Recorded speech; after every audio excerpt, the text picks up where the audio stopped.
Ooh. Mission list updated. Boss, I know you haven't been back long, but I prepared a list of missions for you. Open your iDroid. Why are you out of breath?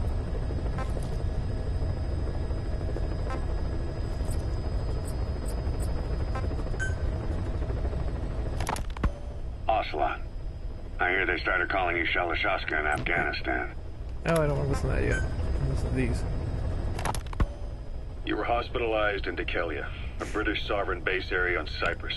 It's part of British overseas territory that falls outside of Cypriot jurisdiction. You got moved from Cuba's Little America right into Cyprus's Little Britain. Why Dikelia? The UK and the US remain close allies. The last place Cypher would think to look for you is inside their own system. That's what kept you safe in British military hospital for 9 years. The safest place from a whale is inside its own belly. You were a regular Geppetto. Well, it wasn't Pinocchio who led me out to safety. So who was that guy? Cypher went so far as to attack British territory, good to know. burning their own ally. That's how badly they wanted you dead. Oh, he didn't tell me. He said I was in a British military hospital. But the doctor had a Greek accent. They hire locally. Easier to trust them. Dikelia is also home to Greek Cypriots, after all. What about the Turks? They haven't returned to the south. Not yet. The Cyprus dispute is still a long way from resolved. The country is just as split as it was in '74. Turkish Cypriots in the north, Greek Cypriots in the south. Between them, the Green Line, the UN established. And Dikelia sits right on top of it. It does. Part of the buffer zone between the two groups. Another reason it was the perfect place to hide you. Easy to spot any outsiders snooping around. So how do things stand? Now, last year, the Turks declared that the Turkish Republic of Northern Cyprus is an independent state, though it's only Turkey that recognizes it. In the past, the Greeks and Turks lived side by side in the same villages. There are reasons to fight. Those came from the outside.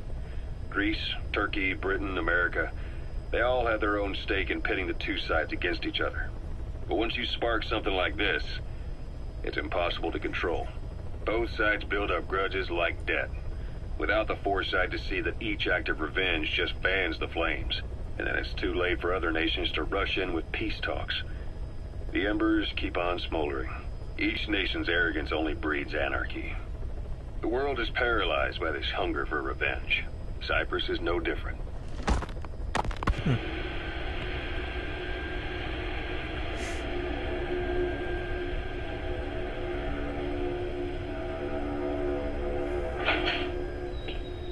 You're up. We're changing ships? We can't go sailing the Suez in a whaler. The Suez Canal. When did they reopen it? Not long after you were attacked. Once they finished sweeping it for mines after the Arab-Israeli conflict. Can you stand? We're going to transfer to a container ship for passage through the Suez. Our destination is Pakistan, Afghanistan's neighbor to the south. There, we disembark and head via Peshawar to the Zero Line, the border.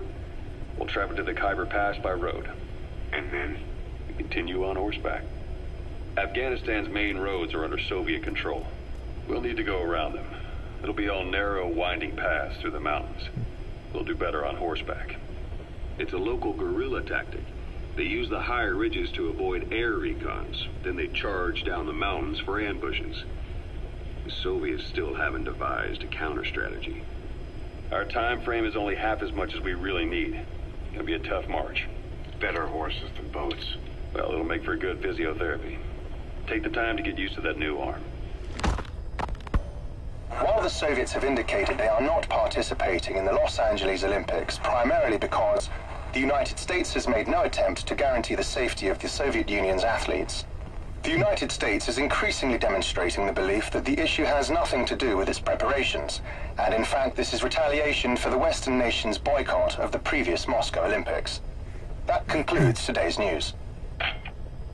That's quite some news. The Soviet Union not attending the LA Olympics? Yeah. Andropov's death has changed some things.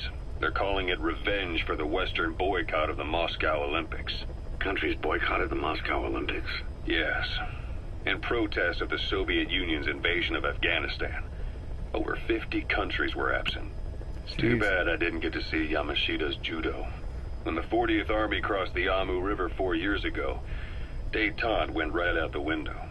The U.S. Congress chose not to ratify SALT II, and Reagan's hardline politics won him the presidency in a landslide. According to him, the Soviet Union's an evil empire. The Second Cold War. And there's been no end to regional conflicts and civil wars.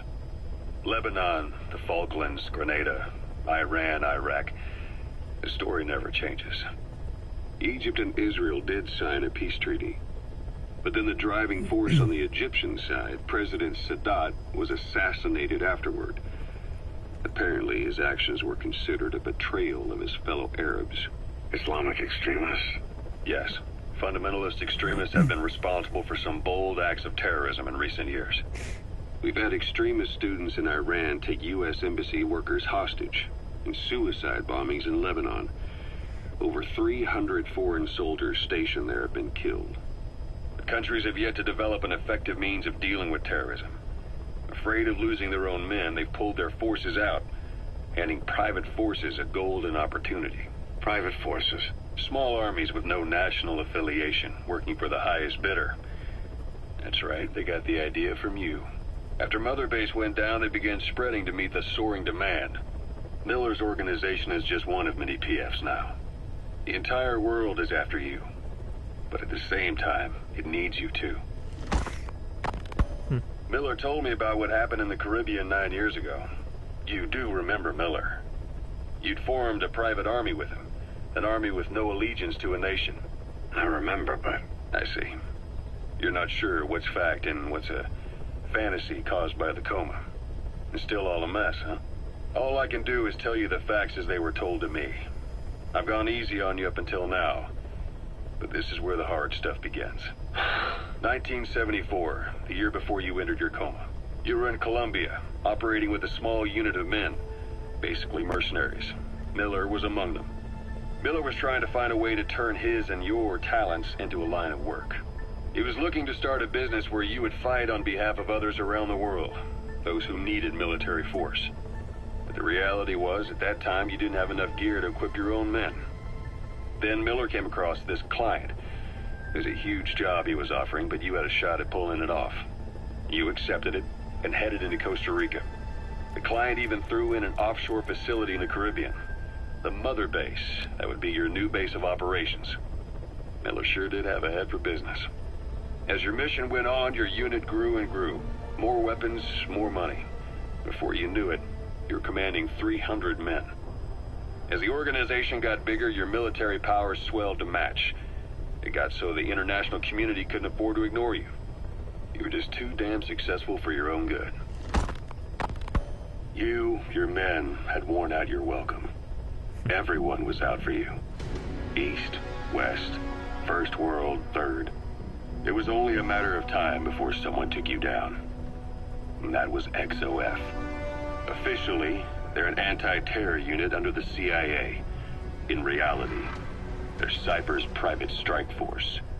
They lured you to Cuba using Chico, the Nicaraguan revolutionary kid, and Paz, a mole who worked for Cypher as bait. While you were gone, XOF, posing as a nuclear inspection team, stormed Mother Base. At the same time, C4 they placed on the strut legs went off. The whole thing went down in minutes. XOF. Kisses and hugs followed by a big FU. All because of Miller's blind spot. A back door into Mother Base no one suspected. You remember a certain scientist. Huey was responsible for bringing the inspection team on board, giving the enemy a perfect opportunity to hit you at home. You were returning from Cuba when it happened. Mother Base came damn close to taking you with it into the Caribbean. Those of your men out on assignment returned right away. They refused to believe the wreckage in the water they found was Mother Base. But they checked the coordinates again and again, until reality finally settled in. You were supposed to die that day. That was XOF's primary objective. As far as most folks know, you did. The first doctor to see you wasn't even sure what he was looking at. Before they'd even finished operating, your men moved you to that hospital in Cyprus. It was a woman named Eva who arranged that. Rings a bell, huh? Most men in your condition would have been written off right from the start. But you survived. You went straight down to hell, and they pulled you out. Your eye wide open. Full of venom. The days of naked Snake are long gone. Welcome back, Venom Snake. This world still needs you. Badass name. Here, Snake, try this on. A prosthetic arm. Yeah, Miller was calling it the arm that wasn't there. The physiotherapy's going well. Your arm's bulked up enough for it to fit. There. Perfect. A little time with it, and it'll work better than the real thing. What do you think? Huh. I can still feel my real arm. Well, you better get used to this one quick. You have any pain? Every now and then. Where? My fingertips. My left fingertips. Sounds like phantom pain. Your brain still remembers your old hand. Yeah. What about your vision? Can you see okay? Yeah, at the moment. Now, the shrapnel in your skull is pressing on your optic nerve. I'm told any hard impact could have an effect on your visual cortex. Yeah. The doctor mentioned that. Your brain might process visual information incorrectly. In other words, you could have hallucinations. You might see things that aren't there, or not see things as they really are. You experience any of that? I think so. When? Right after I wake up. Colors look faded. Colors, huh? No. Well, that's not a major concern in and of itself, but it could mean the difference between life and death in the field. You'll need to watch out for that. I will. All right. You should continue your physio. We'll be arriving soon. It's the last chance you'll get. Yes, hopefully that's not too uninteresting for you guys. Metal Gear is obviously. I mean, if you're watching this, you should know that Metal Gear Solid games are really lore-driven. So it's something that, like, I really want to sit through and listen to all of these. So, and it'll help catch people up too if they're not too familiar with the game and the stories. So SALT 2 still hasn't gone into effect. That treaty was drawn up to limit not just the size of the U.S. and Soviet Union's nuclear arsenals, but also their delivery systems. The whole deal. Just when we thought all those years of negotiations had paid off, somebody decides to invade Afghanistan. The timing couldn't have been worse. The president was in the middle of the SALT 2 talks back then. You mean while you were busy trying to stop Peace Walker? I heard. President Ford was meeting with the General Secretary in Vladivostok. In his absence, the political brass in America detected what they didn't realize was false nuclear launch data from Peace Walker, and were on the verge of ordering a retaliatory nuclear strike. Coleman's big idea? Humans are incapable of destroying themselves. Turns out he never knew what humans are capable of. If that AI, the boss, hadn't found a way to stop the fake data transmission, they probably would have gone ahead with the launch. Deterrence was revealed as the pipe dream it was. All thanks to you. And her. The U.S.-Soviet talks looked set to fall through. What happened in Nicaragua no doubt helped trigger a change of heart. But in the end... The time's to find the politics. When you've grabbed their tail, they turn and bite your hand. Just realized I skipped briefing 2. Ocelot. I hear they started calling you Shalashaska in Afghanistan. What's that about? You know the term Sharashka? It's slang for a suspicious, hastily thrown together organization. The word became associated with a type of forced labor facility in the Soviet Gulag system. OKB scientists and engineers who'd been convicted of crimes were sent to a Sharashka for forced R&D. The Sharashkas were supervised by Lavrenti Beria of the NKVD, the secret police, under the official name 4th Special Department. Forced research? That's not very different from what we do here. Diamond Dogs is different. Everyone here believes in you. Regardless of where they came from or why they're here, they revere you. And they're fighting because it was their choice. And if it wasn't, they'd leave? Who knows? That's our reality here, whether it's real or not. If there's another truth, I don't want to know it. All that matters is that's the concept that's taken shape in their heads. The traces of a group ideology, our superstructure, to put it in Marxist terms. All right. Go on. Right. So anyway, at some point the enemy started calling me Sharashka. This was after the war in Afghanistan broke out. While I was keeping an eye on you in that hospital, I was also heading up interrogations here. The men I broke gave up their comrades and families, everything they wanted to protect them most. No real cause for it. I just let myself get caught up in the old Russian pride. And suddenly I received the honor of becoming Special Interrogation Advisor to the forced labor camps. But the more men I interrogated, the more people saw me as just that, the interrogator. It helped cover my real objective of keeping you safe. You went that far for me? Far enough to keep you alive. I ended up being pretty well known among the Afghan guerrillas. Some of them would have seen me on the battlefield, and that's how I got the second half of the name. Shashka. It's a sword, a type of saber from the Caucasus. Russian dragoons and Cossacks carried them into battle. Now, the Russian Empire had a general by the name of Fyodor Arturovich Keller. His bravery earned him the nickname Russia's Greatest Shashka. Someone must have known about that, because somewhere along the line, Shashka got stuck on the end of Sharashka. The guerrillas were using the name amongst themselves, and by the time I got to hearing about it, the pronunciation had wound up as Shalashashka.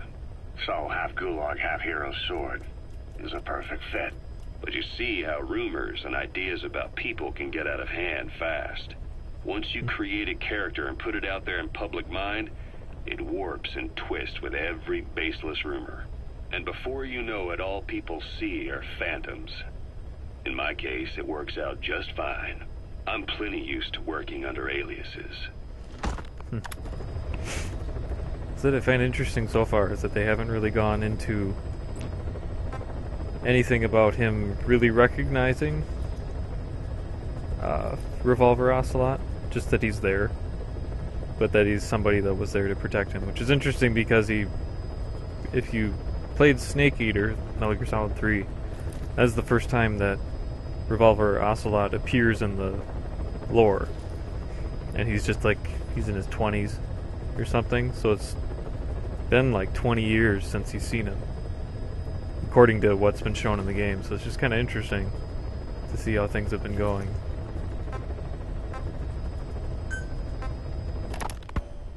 I first met you 20 years ago. There we go. The place was Selenyuyarsk in the Soviet Union. We were enemies. I was with the GRU. You were still fighting for America. 1964. Operation Snake Eater. Its objective? The assassination of the legendary soldier known as the Boss. When you returned home successful, they awarded you the title Big Boss. Your CO, Zero, sought to carry on the boss's will by covertly establishing his own organization. You knew the original members from Operation Snake Eater. From America, there was David O, or as he was to you, Major Zero. Donald Anderson, aka Sigint.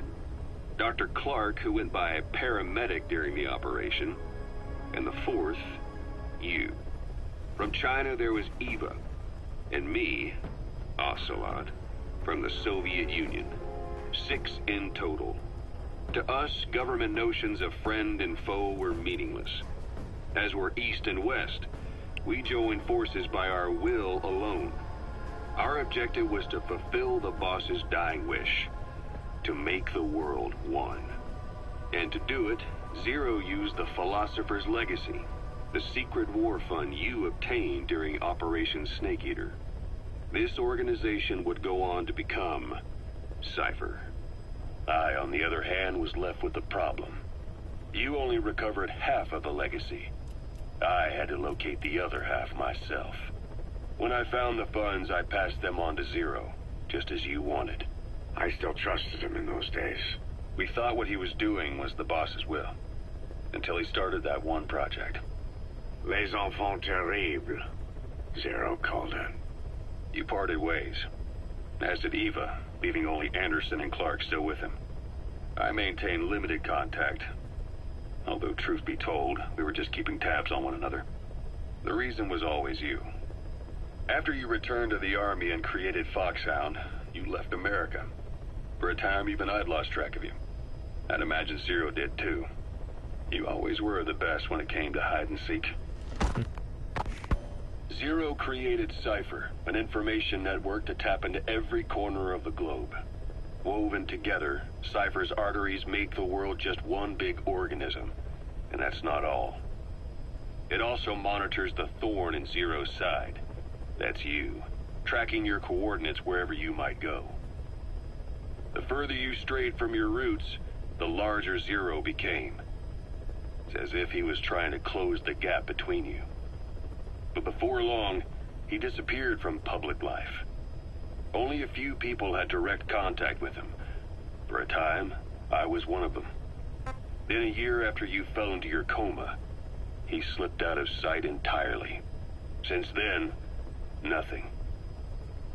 No photos, no recordings, not even a reliable rumor as to his whereabouts. I tried every method I could think of, but Zero was gone.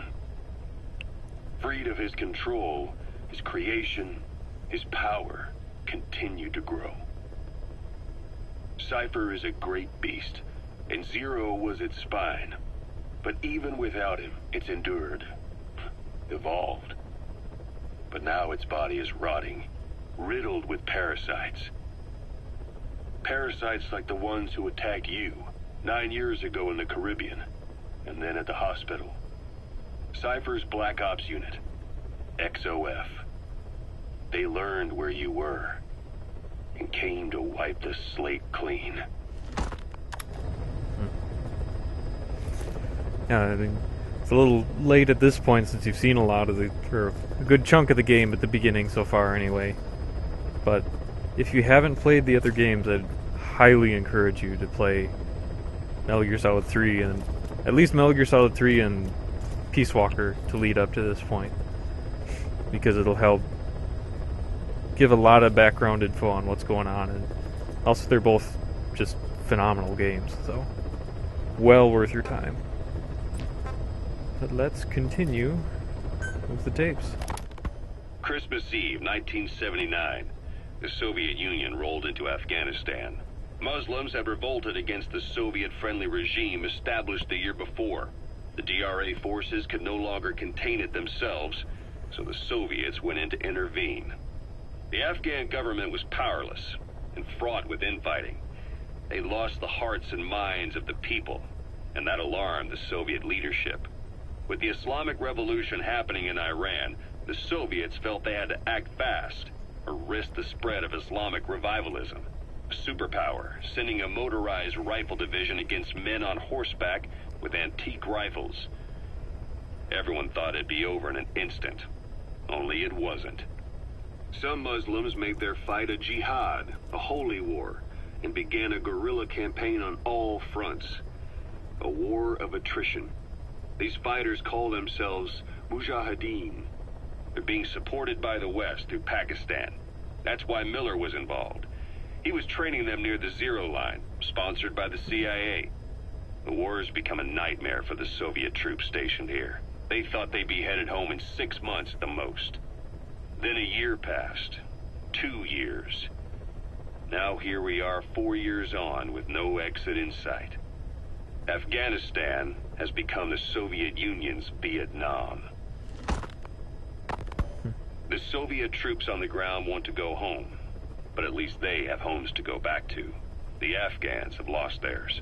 The Soviets destroy the kishlaks, villages, wherever they can. They burn down homes and fields, fill in wells, turn pastures into minefields. It's created a mass of refugees who fled to Pakistan. If the Mujahideen are fish swimming around the villages, the Soviets will go so far as to dry out their ocean. But this has had a big price. There's bitter resentment among the Afghans, and they're taking out their anger on the soldiers on the front lines. Among the Mujahideen are the Pashtun people. They're fiercely devoted to their code of Badal, or revenge. Soviets they've captured have had their hands, feet, and noses cut off before being left to die at the side of the road, just to show their comrades what they're capable of.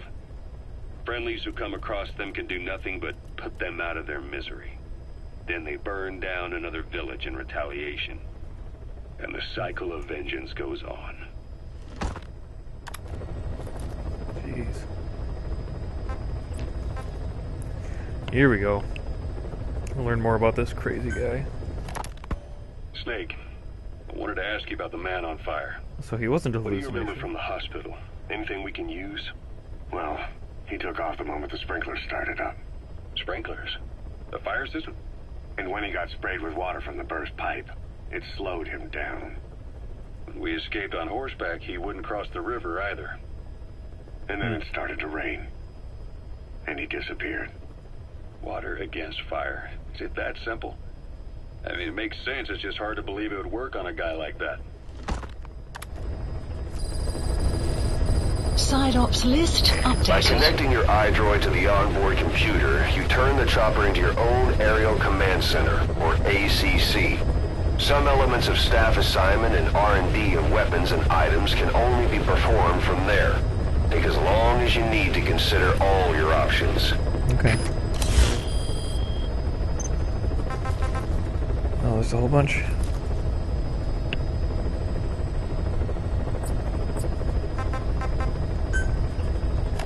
Missed unit. Kaz, what about the unit that attacked us in the Oh, mist? those You knew creepy something about fuckers. them. That wasn't my first run-in with them. It happened right before I was captured by the Soviets. We were on the Zero line that day, the Afghan side. On our way back from training the Mujahideen at a mountain camp in Kunar province. There's a lot of that work in Afghanistan. Most PFs shy away from it because it draws too much attention. But for us, that was the whole point. The job itself went great. We just had to make it back to a tribal area in Pakistan. But all of a sudden, visibility got real bad. It was no sandstorm. Our point man gave this strange report. He said he could see skulls in the mist. Skulls. The next moment, he went silent. We scrambled into formation, right before his arms and legs came raining down on us. It was always supposed to be a dangerous mission, so I had Diamond Dog's very best with me. We were calling out to each other. But one by one, the voices just went dead. Whatever happened to me, I lost consciousness before I knew it. When I came to, I was in a Soviet camp, tied to an interrogation chair. Could they be some new Spetsnaz unit? No. The ones that interrogated me were just the average rank and file. Whatever group attacked us, the way they moved was just insane. And that mist, appearing out of nowhere. The Soviets don't have tech like that. If they did, Ocelot would have heard about it. I doubt the West does either. Otherwise the folks at Langley would be sleeping a lot easier. Why'd they come after you? Wish I knew. I'm the only one who survived. Though I don't think they planned it that way. If I was their target, they wouldn't have just handed me over to the 40th Army. Whatever the case, we need to watch our step until we know who they really are. And boss, if you ever do run into them again, don't try to take them on. You just get the hell out of there. When I first started dealing with Zero, with Cypher, it was a somewhat parasitic relationship. Though, a mutually beneficial one. Cypher had no army of their own, so they wanted us. They wanted our strength. They approached me as a potential business partner. But they had other motives. Cypher coaxed us into Central America, into that US-Soviet proxy war, to fuel Mother Base's growth. Once we were big enough, they'd force us to join them. That was the plan. That's why they had Paz, still Zeke. Right. And if we refused, she would use Zeke to fire a nuke from Mother Base. The world would consider us a liability, and countries would unite to destroy us. We stopped the launch. And yet they still took us down, through that fake inspection they orchestrated to cover up their sabotage. That power Cypher wanted. We don't have it anymore. So why are they still after you? Is it just the fear of leaving you alive? I don't know. Was Zero really... All I know is the man I knew wouldn't want this. What do you mean? We have to consider that it might not be Zero we're dealing with. We know virtually nothing about Cypher anymore. How big they've gotten, what they want, or even who they really are. The new Mother Base started out as a test drilling rig operated by a mineral resources supplier, but their project fell through. The Seychelles government was happy to hand the place over to us. It was just scrap on stilts. So with a few dummy construction companies set up as fronts, we started renovating the half-finished rig. From the outside, it looked like the project was back on rails. Kaz, you... What? I see what you're doing. Recreating the mother base we had 9 years ago. Only this time. That's right. The mother base Cypher thought they destroyed will return from the grave to kill them. We'll prove to the world that we were the victors. And if we lose again? They can't fool us the same way twice. Now our enemies are in plain sight. And when our organization gets too big, we split it across companies. Any company that draws attention gets liquidated, and its capital is back-channeled into a new company. Most PFs are small-time operations anyway. And in this business, the minnows go bankrupt all the time. We've never aroused suspicion. Plus, we have Hewick. Hewick? Human Exploitation Company. It's a business specializing in intel gathering. Think of it as a civilian intelligence agency. Kaz, that's... Remember what they were trying to accomplish at the prison facility in Cuba? That gave me the idea. We dispatch moles into conflict zones around the world, and each sets up an intel network on site. Then they stay in place to give us stable points of contact when other nations intervene in the conflicts. Hewick's strength is that it has a cutout at each level. You get your job from one guy, then you hand it off to another. No one has direct access. It's a perfect black box. Hewick members also work their way into the superpowers intelligence agencies to make sure Diamond Dogs gets work. We have those countries by the balls. That's our deterrent when we need it. Networking? In the intelligence community? Sure, that's how we've grown this far. And when you go out on missions, intel from Hewick will be there to back you up. But despite all that, Cypher has its eyes on us. The only reason I'm not dead is that they needed to know where you were. Figured if you woke up, I'd go straight to you. That's why you made that ruckus at the Zero Line. Yeah, to make their own surveillance work against them. I think it took some of the heat off Cyprus. Kaz. Then I just had to wait for you to save me. And I've gotten used to waiting. Kaz. That's not all. It was a good chance to scout the market. And with the West wanting the Soviets out of Afghanistan, their agencies are bursting at the seams with funding. Boss, let's start by building up our Afghan presence. Why put Mother Base in the Seychelles? We're at the center of the world here. We're all the way out in the Indian Ocean. Come on. Lebanon, Sri Lanka, East Timor, and Africa. From here, our reach extends to conflict zones the world over, including Afghanistan, of course. So it's prime real estate for a mercenary. Exactly. Latin America isn't as close as I'd like, but we have Amanda and her people to help in that department. And besides, the Seychelles government owes us a favor. Owes us? The Seychelles has strong ties to the east, which the West wanted to shake up. It came to a head 3 years ago, in an attempted coup. It was a force of South African mercenaries, with U.S. backing behind the scenes. They were only platoon size, but South Africa is home to some heavy PFs. Too much for the Seychelles to handle. In the end, they accepted help from the Tanzanian army, and quelled the coup. We set up the deal and handled on-site tactical instruction. That led to some training work for the Seychelles military. And when we put down a mutiny within their forces, well, we made a lot of people happy. They don't pay us. They just let us have a piece of their offshore territory on the promise we'll come running if something else happens. So we're bodyguards, too. It's a good setup. We can only take Mother Base so far here. We'll have to find somewhere else when this place starts getting big. Aren't you being a little hasty? Nothing hasty about it. You're back with us now. So, Kaz, the ship that took us from Cyprus, it used to be a whaler. Yeah, a Japanese vessel. How was the voyage? It was... stimulating. Well, she was part of a whaling fleet up until a few years ago. Her displacement isn't anything to write home about, but she can really move. She still had plenty of life left in her, but then the work dried up. Global opposition to whaling has been mounting for years. Is that right? The push to ban it has been gaining traction for a little over a decade. Individual species came under protection as the years went on. And then 2 years ago, the IWC adopted a moratorium on commercial whaling. Several countries, including Japan, fought it to the bitter end. But eventually, most whaling companies had no choice but to throw in the towel. You ever tried whale snake? Can't say that I have. When I was a kid in Japan, practically everybody ate it. That good, huh? The country was poor in those days, and whale was cheap. International opinions changed since then. That's why we were able to get a bargain price on the ship. Of course, we did end up spending 5 times the purchase price in modifications. We had to really work to fit in all the ESM and communications gear while keeping the whaler look intact. Right now she's going around conducting SIGINT missions. In the future, we plan to use her as a communications relay base between you and Mother Base, and also as a chopper resupply vessel.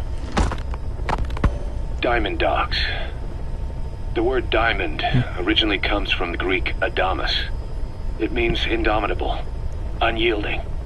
Other words for the stones often mean eternal bond, fortitude, or purity. The same is true of the Star of Bethlehem flowers you laid on the boss's grave. They represent innocence, as well as chastity, yielding to no man while maintaining one's virtue. In other words, staying loyal to something.